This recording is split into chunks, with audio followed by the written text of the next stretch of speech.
तो कहानी की शुरुआत में हमें 30 साल पहले यानी 2017 का समय दिखाया जाता है, जिस दौरान दुनिया को चांद के अंधेरे वाले हिस्से में रहने वाले नाज़ीस लोगों के बारे में पता चला। दरअसल वर्ल्ड वॉर 2 से पहले कुछ नाज़ीस को चांद पे भेजा तो गया था, पर विश्व युद्ध की वजह से सब उन्हें भूल गए। अब वर्ल्ड वॉर 2 के काफी सालों बाद जैसे ही चांद पर रहने वाले नाज़ीस को ये पता चला कि उनका देश ये लड़ाई हार चुका है, तो ये बात उनसे बर्दाश्त नहीं हुई और उन्होंने इस बात का बदला लेने के लिए पृथ्वी पर रहने वाले इंसानों के खिलाफ जंग छेड़ दी। और क्योंकि इस लड़ाई में न्यूक्लियर हथियारों का इस्तेमाल हुआ था, तो इसके खत्म होने तक पूरी पृथ्वी का वातावरण रेडियो एक्टिव हो गया, जिसकी वजह से जो लोग इस युद्ध में नहीं मारे गए थे वो सब रेडिएशन की वजह से मर गए और बाकी जो कुछ थोड़े से लोग उससे बच गए, उनके लिए इस पृथ्वी के रेडियो एक्टिव और प्रदूषित वातावरण में जीना काफी मुश्किल हो गया था। इसलिए उन्होंने पृथ्वी की आखिरी बची स्पेस शिप के जरिए चांद के उसी हिस्से पर जाकर रहना सही समझा जहां वो नाज़ीस रहते थे, और इस तरह से इन्हें रहने के लिए नया घर मिल गया। जाहिर है इस युद्ध में दोनों तरफ के ज्यादातर लोग मारे गए थे, पर फिर भी चांद पर इतने इंसानों के हिसाब से रिसोर्सेज की कमी थी, इसलिए इन सभी की लीडर, जिसका नाम रीनेट था, वो इस बात का खास ख्याल रखती थी कि सभी को बराबर से हर चीज मिले और लोग लंबे समय तक जिंदा रह पाएं। मगर उसके सामने यही एक दिक्कत नहीं थी, बल्कि वहाँ पर आए दिन भूकंप भी आया करते थे।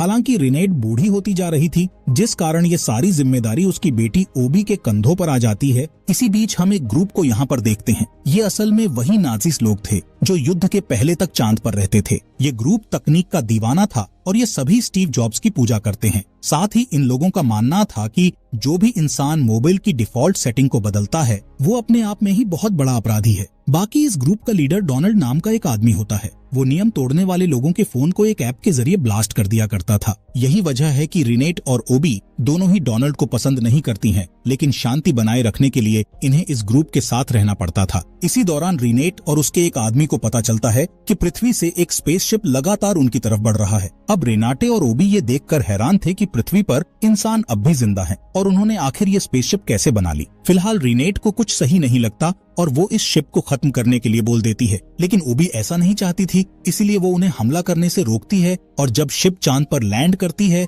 तो उसमें से कुछ लोग बाहर निकलते हैं, जिनके लीडर का नाम साशा होता है। ओबी के पूछने पर साशा बताता है कि जब युद्ध चल रहा था तो हमने रसिया में अंडरग्राउंड बंकर्स में पनाह ली, जिस कारण हम बच गए, लेकिन जब हमारे पास खाना पानी सब कुछ खत्म हो गया तो हमने यहाँ आना सही समझा। इस पर रेनाटे उससे पूछती है कि आखिर तुम्हें ये कैसे पता चला कि हम यहाँ रह रहे हैं? तो जवाब में साशा कहता है कि इसका जवाब तो मैं भी नहीं जानता, हम बस यहाँ किसी तरह पहुँच गए, बाकी ये शिप मैंने खुद बनाई है। दरअसल साशा एक इंजीनियर होता है। यहाँ रीनेट इन सभी से कहती है कि हमारे पास खुद खाने पीने की कमी है, भला हम तुमको कैसे पनाह दे, पर तुम सभी कुछ दिन के लिए यहाँ रह सकते हो। इन सभी को स्टोरेज रूम्स में पनाह दी जाती है और खाने पीने के लिए भी दिया जाता है। इसके बाद हम ओबी को देखते हैं। वो यहाँ के खराब स्पेस स्टेशन को बनाने में लगी हुई थी, ताकि जब भी भूकंप आए तो वो और उसके लोग इस स्टेशन में पनाह ले सकें। लेकिन इसे दोबारा से चालू करना उतना आसान नहीं था। इसके लिए उन्हें किसी तरह के पावर सोर्स की जरूरत थी। फिलहाल जब ओबी अपने काम में बिजी होती है तभी वो देखती है कि कोई चुपके से अंदर घुस रहा है,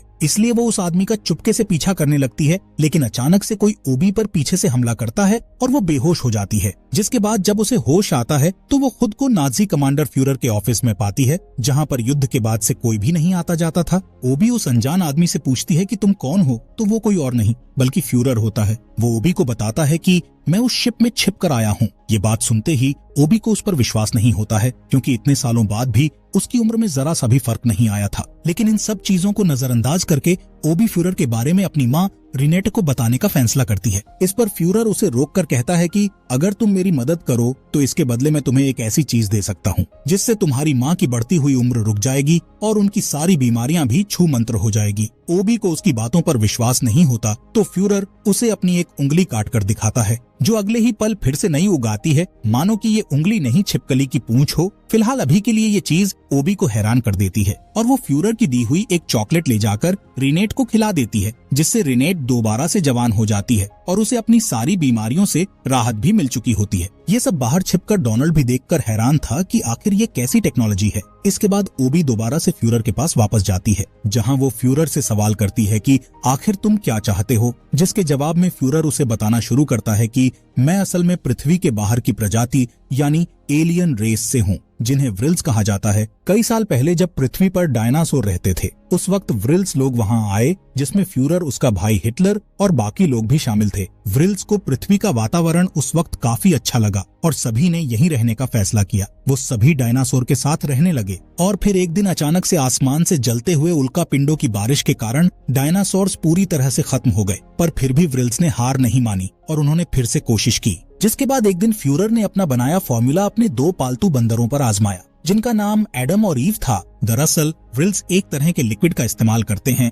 जिसे व्रिलिया कहा जाता है। उसी की वजह से व्रिल्स इतने लंबे समय तक जी पाते हैं। इसी लिक्विड का इस्तेमाल करके फ्यूरर ने इस फॉर्मूला को बनाया था, जिससे इन बंदरों का विकास काफी तेजी से हुआ और इस तरह से पृथ्वी पर इंसानों का जन्म हो गया। लेकिन जब इंसानों ने युद्ध करके खुद को तबाह कर लिया तो व्रिल्स को बहुत बुरा लगा और उन्होंने फैसला किया कि वो अब इंसान को दोबारा पृथ्वी पर नहीं बसने देंगे। साथ ही हिटलर शुरुआत से ही इंसानों से नफरत करता था, लेकिन फ्यूरर ऐसा नहीं चाहता था। उसे इंसानों से कोई दिक्कत नहीं थी, बल्कि वो तो बस हिटलर को सबक सिखाना चाहता है। वो कहता है कि यही कारण था कि मैं पृथ्वी के इंसानों को यहाँ लेकर आया ताकि मैं तुम लोगों की हिटलर और बाकी व्रिल्स को हराने में मदद कर सकूं। इस पर ओबी उससे सवाल करती है कि तुम लोग पृथ्वी पर रहते कहाँ हो, जिस पर फ्यूरर बताता है कि हम पृथ्वी के अंदर हॉलो नाम की एक जगह पर रहते हैं, जहाँ पर हमारा अपना एक सूरज है जिसे व्रिलिया जार कहा जाता है। व्रिलिया को एनर्जी सोर्स के जरिए चलाया जाता है। तुम लोग अगर किसी भी तरह पृथ्वी पर जाकर वही जार यहाँ ले आओ तो हम व्रिल्स को आराम से हरा पाएंगे। साथ ही जार की मदद से चांद पर इंसान को जो दिक्कत हो रही है जाएगी।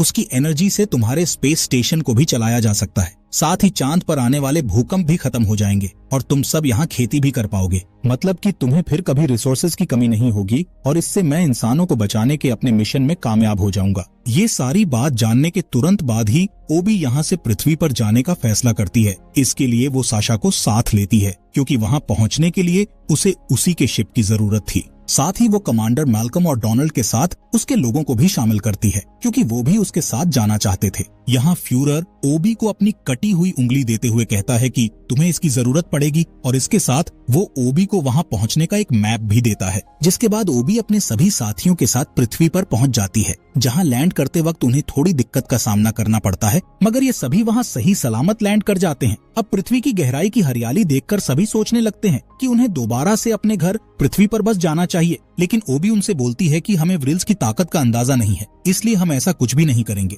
बाकी हमें किसी भी तरह से व्रिलिया को लेकर यहाँ से निकलना होगा। और इतना कहकर सभी मैप के सहारे आगे बढ़ने लगते हैं। दूसरी तरफ हमें व्रिल्स काउंसिल के लोगों को दिखाया जाता है, जहाँ पर Hitler, Mark Zuckerberg, Osama bin Laden और बाकी मशहूर हस्तियां भी मौजूद थीं। मतलब कि ये सभी इंसान नहीं बल्कि व्रिल्स थे। यहाँ ये सभी बातें कर रहे होते हैं कि जब से इंसान पृथ्वी छोड़कर गए हैं तब से पृथ्वी कितनी अच्छी हो गई है। वहीं उधर व्रिल्स की मार्केट में डोनाल्ड और उसके लोग देखते हैं कि वहाँ पर उनके भगवान स्टीव जॉब्स टहल रहे हैं। डोनाल्ड उन्हें देखकर काफी खुश होता है। तभी ओबी उन्हें ये बेवकूफी करने से रोकती है क्योंकि यहाँ से उन्हें बिना ज्यादा शोर मचाए व्रिलिया लेकर निकलना था, मगर डोनाल्ड उसकी बात नहीं मानता और अपने लोगों के साथ स्टीव जॉब्स से मिलने के लिए चला जाता है, जिस कारण इनके बारे में वहाँ सभी को पता चल चुका था और इन पर वहाँ मौजूद व्रिल्स और उनके बनाए जानवर हमला कर देते हैं। वो डोनाल्ड और उसके साथ के लोगों को तो पकड़ लेते हैं, लेकिन मैल्कम, साशा और ओबी वहाँ से निकल जाते हैं। लेकिन व्रिल्स और उनके पालतू जानवरों से बचना इतना आसान भी नहीं था, इसलिए मैल्कम उनका ध्यान भटकाने के लिए वहाँ रुकता है।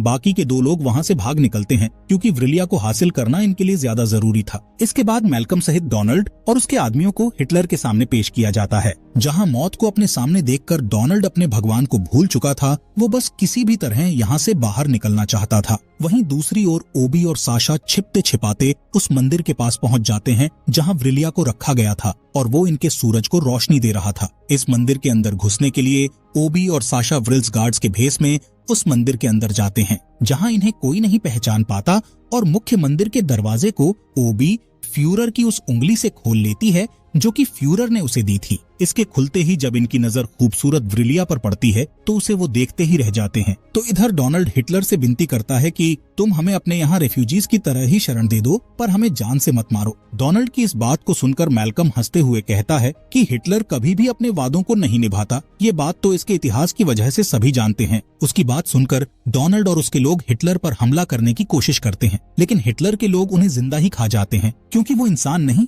बल्कि व्रिल्स थे। ये सब कुछ बेचारा मैल्कम देखता ही रह जाता है। तो वहीं दूसरी तरफ ओबी एक ऊंची चट्टान पर किसी तरह से चढ़कर व्रिलिया को हासिल कर लेती है। अब इन्हें सिर्फ मैल्कम को हिटलर के चंगुल से छुड़वाकर यहाँ से निकलना था। मैल्कम भी सही मौका देखकर अपनी चेन्स को तोड़ देता है और वहाँ मौजूद व्रिल्स को मारकर निकल जाता है, जिसके पीछे सभी लग जाते हैं। तो वहीं दूसरी तरफ व्रिलिया के जगह से हटने की वजह से व्रिल्स का सूरज नीचे गिरकर तबाह हो जाता है और सभी व्रिल्स ओबी और साशा के पीछे भी लग जाते हैं, जिस दौरान इनकी मुलाकात मैल्कम से होती है, जिसके साथ भागते हुए ये लोग शिप तक पहुंचने की कोशिश करते हैं, लेकिन इनका रास्ता इतना आसान नहीं था। ये लोग एक रथ पर बैठकर निकलते हैं और आखिर में तीनों ओसामा बिन लादेन, हिटलर और स्टीव जॉब्स सहित सभी व्रिल्स को हराकर अपने शिप तक पहुंच जाते हैं और पलक झपकते ही पृथ्वी को छोड़कर स्पेस में चले जाते हैं। लेकिन ये लोग एक चीज पर ध्यान नहीं देते कि पृथ्वी के अंदर से एक बड़ी सी पहाड़ जैसी चीज निकलते हुए इनकी शिप के पीछे आ रही होती है। कुछ देर बाद ओबी, मैल्कम और साशा खुद को चांद पर पाते हैं, जहां रीनाटे तीनों की काफी तारीफ करती है, क्योंकि ये लोग अपनी जान पर खेलकर व्रिलिया को ले आए थे। ये सभी अपनी इस कामयाबी से काफी खुश होते हैं। उसी दौरान वहां खड़ा फ्यूरर अपने असली रंग दिखाता है और वो रीनाट को पकड़ लेता है। वो कहता है कि भले ही इंसानों को मैंने बनाया हो, लेकिन मैं नहीं चाहता कि इंसान इस दुनिया में रहे। मुझे बस तुम लोगों को मारकर चांद पर कब्जा करना है, इसीलिए मैंने तुमसे ये काम करवाया। वो ओबी से कहता है कि तुम चुपचाप व्रिलिया मेरे हवाले कर दो, नहीं तो मैं तुम्हारी माँ को मार दूंगा। अब अचानक से इसी दौरान इन्हें एक जोर की आवाज सुनाई देती है और हम देखते हैं कि जो पहाड़ जैसी चीज शिप के पीछे आ रही थी, वो असल में पृथ्वी को चांद से एक पुल की तरह जोड़ रही थी, जिसके जरिए सारे व्रिल्स यहाँ आ चुके थे, जिसमें हिटलर भी होता है। अब हिटलर और फ्यूरर दोनों भाई काफी सालों बाद एक दूसरे के सामने होते हैं, तो ये दोनों आपस में लड़ने लग जाते हैं, क्योंकि हिटलर पूरी तैयारी के साथ बड़े से डायनासोर पर बैठकर आया था। दरअसल हिटलर ने फ्यूरर को धोखा देकर उससे गद्दी छीनी थी, इसलिए फ्यूरर चाहता था कि वो इंसानों को खत्म करके व्रिलिया की मदद से अपने लोगों को चांद पर बसाए। जैसे कुछ नाजीज पहले यहाँ रहते थे, लेकिन हिटलर पृथ्वी पर ही रहना चाहता था। बाकी इस लड़ाई के दौरान अचानक से भूकंप आने लग जाता है। ये देख व्रिलिया का थोड़ा सा हिस्सा रीनेट ले लेती है, ताकि वो ताकतवर होकर हिटलर को रोक सके, और ओबी सभी लोगों को स्पेस स्टेशन के अंदर जाने के लिए बोलती है, जिसे साशा ने बचे हुए व्रिलिया की मदद से पावर देकर ठीक कर दिया था। सभी जब सुरक्षित हो जाते हैं तो ओबी रीनाटे को लेने जाती है, जो हिटलर से लड़ रही थी। इस लड़ाई में हिटलर को वो बड़ी ही आसानी से मार तो देती है, लेकिन अचानक से आए भूकंप के झटकों के कारण वो मलबे में दबकर मारी जाती है, जिसे मरा हुआ देख ओबी काफी दुखी होती है, पर वो खुद को संभालते हुए स्पेस स्टेशन के अंदर जाकर उसे पृथ्वी के ऑर्बिट पर ले जाने के लिए बोलती है, जो साशा आराम से कर देता है। पर उसी वक्त इनकी स्क्रीन पर फ्यूरर प्रकट होता है। फ्यूरर अभी भी जिंदा था। ओबी से कहता है कि मैंने तुम्हारे स्पेस स्टेशन के सिस्टम को हैक कर लिया है और अब मैं तुम सबको एक साथ स्पेस स्टेशन सहित ब्लास्ट कर दूंगा। तभी अचानक से ओबी को एक आइडिया आता है। वो अपने नोकिया फोन से फ्यूरर के फोन को कनेक्ट करके डोनाल्ड के बनाए ब्लास्ट करने वाले ऐप की मदद से फ्यूरर के फोन को ब्लास्ट कर देती है, जिससे मौके पर ही फ्यूरर की मौत हो जाती है और ओबी अपने लोगों के साथ खुशी खुशी इसी स्पेस स्टेशन में ही रहने लगती है। बाकी भविष्य में उसका सभी लोगों को लेकर मार्स पर जाकर रहने का प्लान था। इसी के साथ ये अमेजिंग मूवी यहीं पर खत्म हो जाती है।